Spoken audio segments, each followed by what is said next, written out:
So, fellow hackers, welcome to Hacking TV.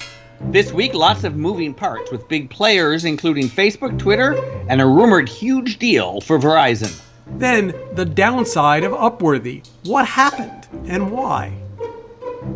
Of course, there's Trump news that affects our web TV world.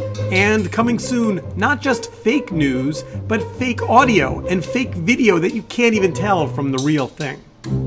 I'm Saul Hansel, or am I? And I'm Steve Rosenbaum, pretty sure I am. And this is Hacking TV.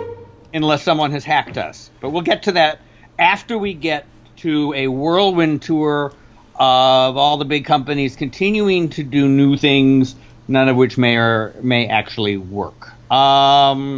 Desperate player number one, Facebook. What are they doing? Are they really desperate? You really think, No, I mean, Facebook is doing great, but they're tweaking their video product to move it away from what's natural, right? So Facebook is about flipping your thumb on the feed and consuming lots of little bites of stuff on your phone. That's far and away the dominant use behavior. What they've just done is they've decided to uprank long videos that people watch for a long time. And videos that people watch for a long time are very valuable. You can advertise in them. It's a really important thing, but that's not where their behavior has been. So it's like not dancing with the people who brung you. And they just fed me a new update of the app, and the app now has a video collection built into it, and they've said all the videos your friends are watching and that you might be interested in are now in one place. At least. And was it interesting? Did you like looking at this thing? I think of myself as a, early adopter, cutting edge kind of guy. But there's never a part of me when someone forces a change on me where I go, yay, new thing to learn. Awesome. So no, I was not. I did not thank Mr. Zuckerberg. By the way, in the last 24 hours, I've thanked Mr. Zuckerberg for some other things he's done, but not for reinventing my video experience.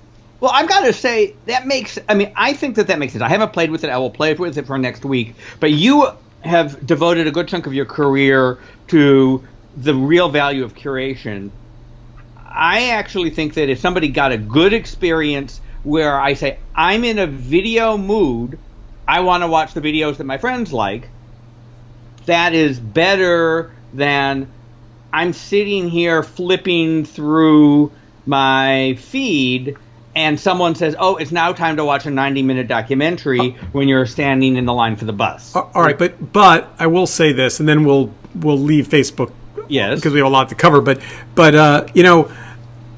on my feed now, there's lots of Trump news, lots of protests, lots of live video. And then interspersed with that is a friend of mine taking unbelievably wonderful vacation pictures on the beach. Yep. And I always have this same emotional reaction, which is, my first reaction is, oh shit, really? I'm like, politics people, like, you're on vacation. Shouldn't you be here dealing with this important issue? And then I'm like, that's not nice. Of course people deserve vacations, but it's like a restaurant that serves dessert before the main course. It just makes my stomach a little uncomfortable. The great wonder of Facebook, anybody who comes out of any sort of traditional media would have said, you want your politics and your social stuff separate. We've come to the point where it seems to be not what people have voted for. I mean, if you had a button on the top of your feed that was easy, like a tab that was totally easy to understand, stuff about news, stuff about friends' personal lives combined, would you want to push one or the other?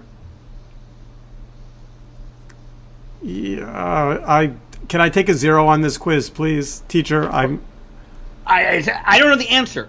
I think the data seems to be that these companies think most people want them combined, or most people don't want to have to choose. That brings us to so Twitter keeps trying to figure out how to make its experience make more sense to more people. So the news is that they are replacing the Moments tab, which had a series of stories that they curated with a series of, with like a slideshow of tweets on given topics to a more complicated Explore tab. My app didn't update with that yet. Did yours? Did you have a chance to look at that or not? Or you don't like new things anyway? No, that's not. I don't. That's not fair. I love new things theoretically. In just real life, they piss me off. But I mean, to me, the only thing I want to talk about when it comes to Twitter at the moment is just what's it going to take to get the right-headed people at Twitter to take the keys away from the now president of the United States and say, "I'm sorry, but this irresponsible use of Twitter has broken some terms." They should just write into the terms of service, federal employees cannot tweet from personal accounts or something, and then just like take it away from him.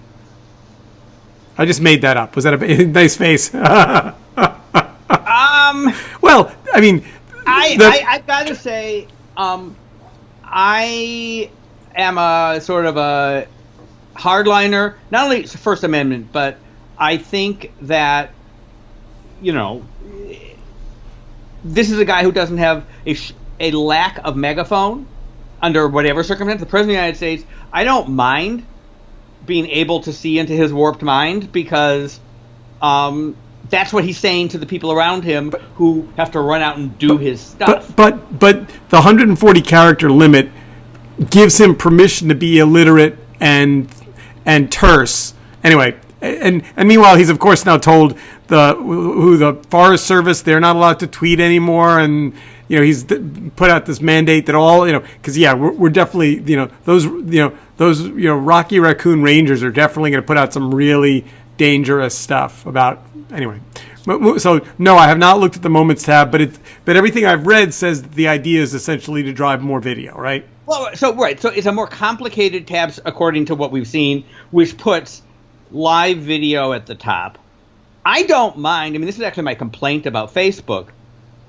If somebody had a really great curation of important stuff that's live now, sort of a C-SPAN for the world, that's a vaguely useful thing in Twitter. That's not a crazy thing for Twitter to try to do. I've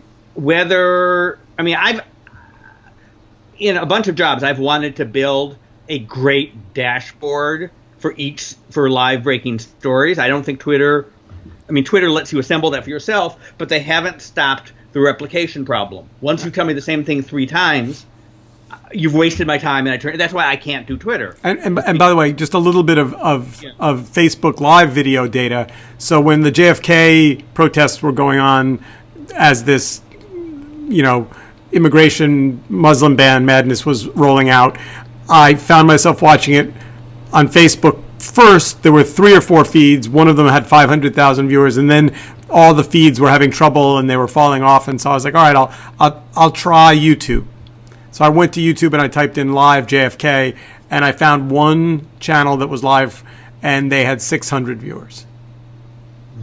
I said this before. This is the amazing thing about Facebook, through no brilliance, I think, but through their fast iteration. They sort of own live. They do own live, which is, a big slap in the face to Google. And Twitter to some degree. Not that Twitter has much of a face to slap. All right. So next we get to Verizon. The most interesting thing, Verizon had earnings. Their slow growth. I mean, wireless is doing great. Their TV business and their internet business with heavy discounting is just eking out some growth. And then there's a rumor that they've started preliminary discussions with John Malone's cable company, Charter, which just finished buying Time Warner, about combining a phone company and a cable company. What do you think about that? It makes my head want to explode. Okay. So what that means, so first of all, let's play Conspiracy Theory 101. Was this always Verizon wanted Time Warner, but it knew it just couldn't buy it directly? Like, was this? I don't think they could buy. I mean, look, maybe Trump would let them do that, but Verizon obviously would want the Time Warner New York franchise, but no rational antitrust person will let one half of a duopoly buy out the other half, right? So I don't know. Strange times, they might argue. They can argue anything they want. I mean, no. I mean, you really believe that under the Trump administration there will be anything that looks like, what does he love to call them? A deal? There will be anything that looks like a deal that he's going to get in the way of? Well, it depends. He made noises about the AT&T Time Warner Media Company, not Time Warner Cable. Yeah, but he was mad at them because they weren't nice to him on their. So that's an open question. If the Trump administration allows 100% monopoly of the internet and TV market in the largest city in the country, that will be a big, important thing. And if I'm Verizon, right? I mean, Verizon shareholders, if they think that they could get that kind of monopoly, it's gross, but they should try. My guess is, since it's not 100%, they would do the numbers thinking that they'll go sell New York to Comcast, which would buy it in a minute. And then, but that gives, Time Warner and Charter has Los Angeles, Dallas, North Carolina, right? It gives Verizon high-speed access in another set of attractive markets. If they think that owning one, and frankly, they're not regulated with telephone. I mean, the biggest problem that Verizon has is copper wires, because the economics of that business is going to cause, a huge black hole in their balance sheet. And so you could argue that diluting that even more I don't know whether it makes sense. It would cost $125 billion. They would have more wires. They could do more bundles of wired and wireless of wireless phones and internet access. But I mean, it quadruples their household served. So I got maybe the worst telemarketing phone call I've ever gotten in my life at 9:00 Friday evening from Spectrum, the new name of Time Warner. It's already abused you by promising you deals you couldn't get. So they called and they said, we'd like to offer you a deal on your current deal. I was okay. She said, can I ask you some questions? I'm like, well, it's dinner time. She's like, well, it'll take a second. Fine. She's like, and she starts rattling off shows. Do I watch? I said, you know what? Let's just make this simple. I watch everything, but I don't watch sports. News and entertainment, right? Movies, sure. She said, okay, well, then we can do she said, do you have a home phone? I'm like, you're talking to me on my home phone. Yes, I do have a home phone. So, she was clearly reading a Branch and Tree script. She said, we can get you our basic cable package with a home phone and the internet package for $87. And I said, yeah, but I'm paying $42 and I don't need any of that. She's like, well, we can get you more for $87. I'm like, yeah, that's fine. I'm not interested. She's like, okay, thanks, bye. And I'm like, that was the worst. There wasn't even an inkling of sexy. I can, get 6 months of something, or that whole bait and switch thing. And why didn't she know? Right, she's sitting there, and maybe it was put your dumbest call people to call up people that you don't have a good offer for, and just some of them are old ladies, yeah, and you'll get more than zero. And she's like a trainee. I don't know, because they should know that you're paying $42 and that they need to do something better for you to get you. Don't get me wrong. If they'd offered me their TV service for free for 90 days and then I bumped up to $67 or anyway, right. Moving on. So the last thing is, back in Verizon land, they're chopping heads over at the hard driving Go 90 division. Couldn't have happened to nicer people. No, I have no idea. I'm sure they're nice people. The regular listener to this podcast might remember that I have been thoroughly unimpressed with the product, and they just bought the thoroughly unimpressive Vessel product, but that was run by some smart people. It didn't work out, and so they're basically throwing out the team they built in Los Angeles, and are putting the San Jose, Silicon Valley based team from Vessel in charge to try again. By the way, because there's a lot of hit programming coming out of San Jose. It's a creative hotbed of actors and actresses and script writers and designers, just like killing it out of San Jose. Yep. Yeah. So, what business are they in? I don't know. It should be renamed No Go 90. Right. Or Go Away 90. This would be fun. We could play this game. I could do this all day. Or this is like when Chevy. Wait, I got one more. Go Slow 90. Yeah. Nova meaning no go in Spanish, and they were trying to sell a car named Nova in Mexico, and it wasn't going so well. They're just gonna look.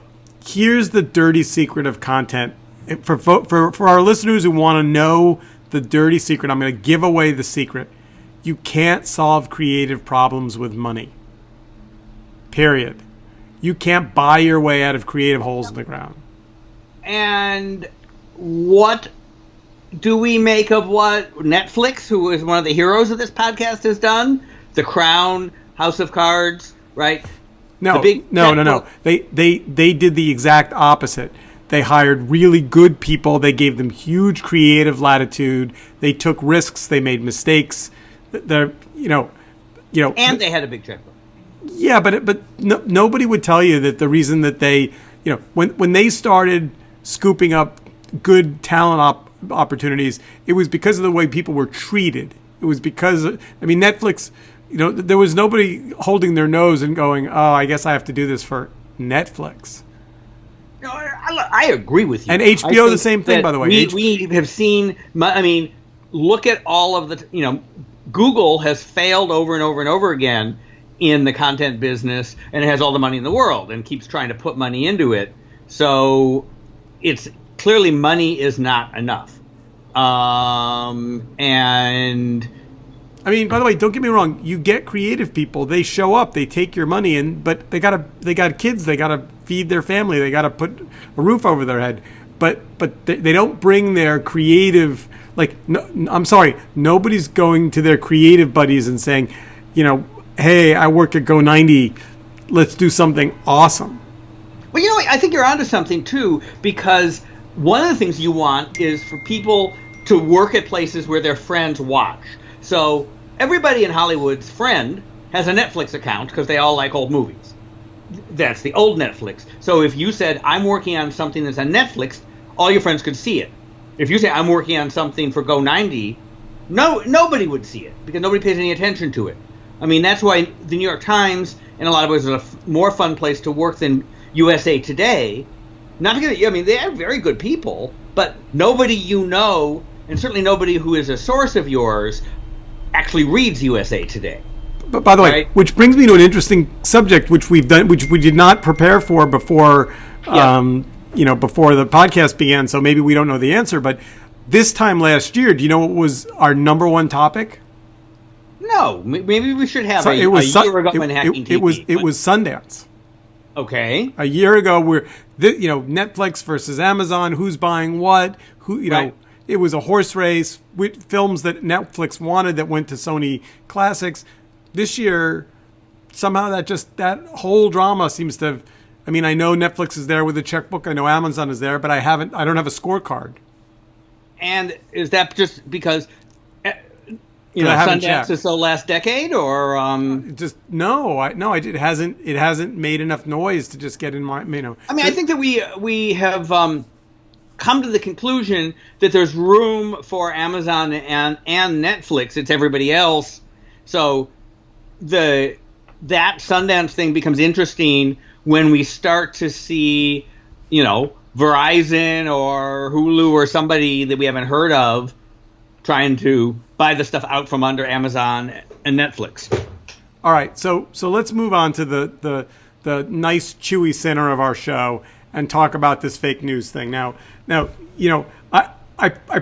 with the caveat to begin with that you hate this topic. Like this is. No, I don't hate. So here's the thing: Nick Bilton, who worked with me at the Times, very smart guy, writing now for Wired, did a very good Wired story that you would have written anytime it was true, but it has this news peg about what's going on in the discussion about fake news. But basically what he's saying is there are two technologies that when put together are going to make it entirely impossible to tell what's real and what's fake in audio and video. So he plays a demo from a recent Adobe conference where they've got a product they're calling Photoshop for audio, where you feed in a sample of somebody talking, then you can type a different script and make it sound like. So hold on a second. Let's just play a clip of this because I think it's worth having an example. Okay. The input video stream is shown on the left. Note that the target actor is re-rendered in a neutral pose. On the right, we can see the final output of our method. So that's this guy up here, his mouth, pasted onto a George Bush talking head thingy. Right, so that's the second technology he talked about, which is the video side. So there's two that go together. This one was amazing, right? You can shoot a camera of me saying words and making facial expressions, and then have George Bush or Barack Obama mouth the words, make the facial expression. So this makes a lot of sense. If you think about Steve Bannon, he may already be producing all of the Donald Trump videos. And so that would explain the slightly Adobe audio where you can say something in somebody's voice, and this video technology which can go the thing that this academic video you just played is this can happen live. You could actually make a real-time audio of somebody saying something that they didn't really say. I mean, just to be entirely spooky, it could be happening now. Well, so for example, I could be mimicking you, and you could be giving away your PIN number, and really I've got you, gaffer's taped to a chair in the other room, and I've just got some. This is as sci-fi creepy as it gets. And by the way, there's a Black Mirror episode that mirrors this. So what do you think we do, right? So you've lived in this world, you've seen Photoshop, right? So if the fact that this citizen journalism, the whole world is watching era that dates from Rodney King to Tahrir Square is going to be diluted with fake video and audio, how can we combat that? I think we could make internet access illegal. We could outlaw it. There you go. Or just make Photoshop and all these other technologies illegal. Government secrets, yes. There are things you can do to have digital signing of things. I covered this when I covered spam, right? So one of the things that you do if you're PayPal and you don't want to get spoofed is you put a little encrypted signature on something that only they can validate, is it really me or not. You can see that at the top of browsers where if you click in the right place, it'll say, yes, you're really connected to PayPal on the browser. Seems to me like CNN and the photo agencies and the White House should start figuring out how to put a validation signature on all the stuff so that you can tell whether it's really by who it's from, and who is it. Yeah, I think the White House has other things they're focused on, like taking away your health care at the moment. So, for them to actually be worried about video being accurate. Telling people with green cards that say they can come into the country that they can't come into the country. Right. But the good news is, if you're one of those people, you do get that free flight across the ocean and then back again. I mean, think of the delicious food. Yum, yum. In any case, all right. So I think we've convinced ourselves watching this video and looking at it that the future of fake news is unbelievably, jaw-droppingly, shockingly frightening.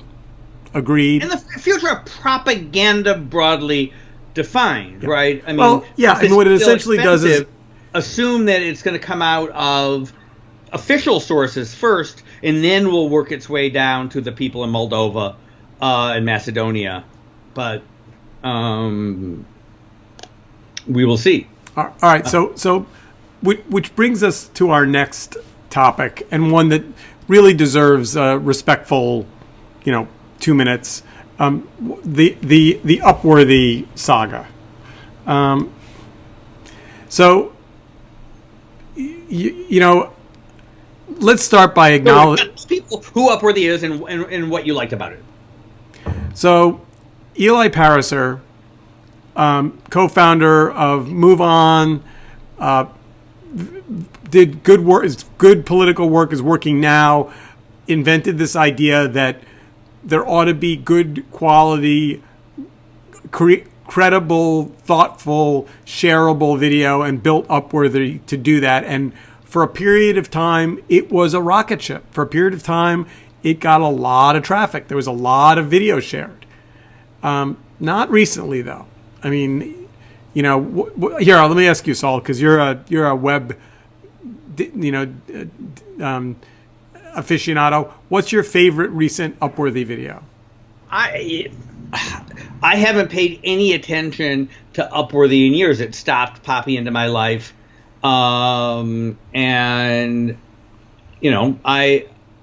it originally was more like shareable articles and infographics. I guess it's doubled down on the video, but I mean it always struck me that it was trying to be a liberal answer to a bunch of the stuff that gets circulated, but it was always about aggregation.